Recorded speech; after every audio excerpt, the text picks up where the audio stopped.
How does dividend stripping impact your investment taxes? Imagine turning a quick profit from a simple stock move, but then realizing it could also mean a bigger tax bill.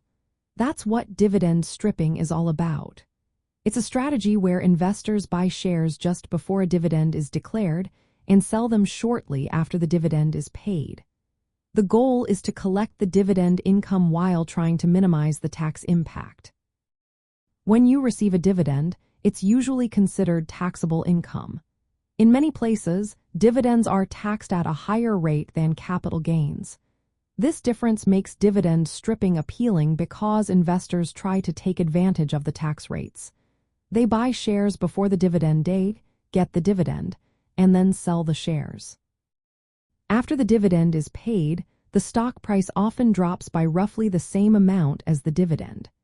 If you sell the shares after the payout, you might face a capital loss because the share price is lower. This loss can sometimes be used to offset other capital gains, which helps reduce your overall tax bill.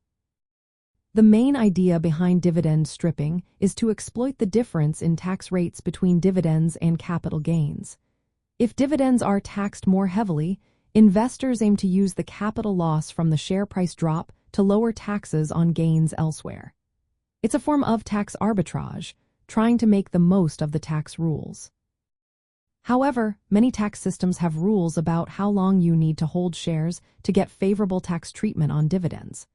For example, in the United States, you need to hold shares for more than 60 days within a certain period around the ex-dividend date. If you don't meet this requirement, the dividend might be taxed at a higher rate.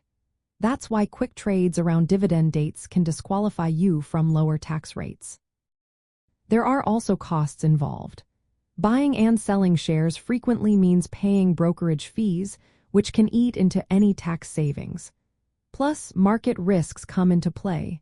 The share price might fall more than the dividend amount, leading to losses instead of gains. Tax authorities are aware of strategies like dividend stripping. Many countries have put rules in place to prevent abuse. They may scrutinize these transactions or impose penalties if they suspect tax evasion. For adults planning their investments, dividend stripping is a complicated and risky approach. It often requires a lot of capital and precise timing. Most investors find it better to focus on long-term strategies that aim for steady dividend income and capital growth. These methods tend to be safer and more straightforward. In the end, dividend stripping can impact your taxes by creating taxable dividend income and potential capital losses. If managed carefully, it might reduce your overall tax liability. But it depends heavily on your local tax laws, how long you hold your shares, and the costs involved.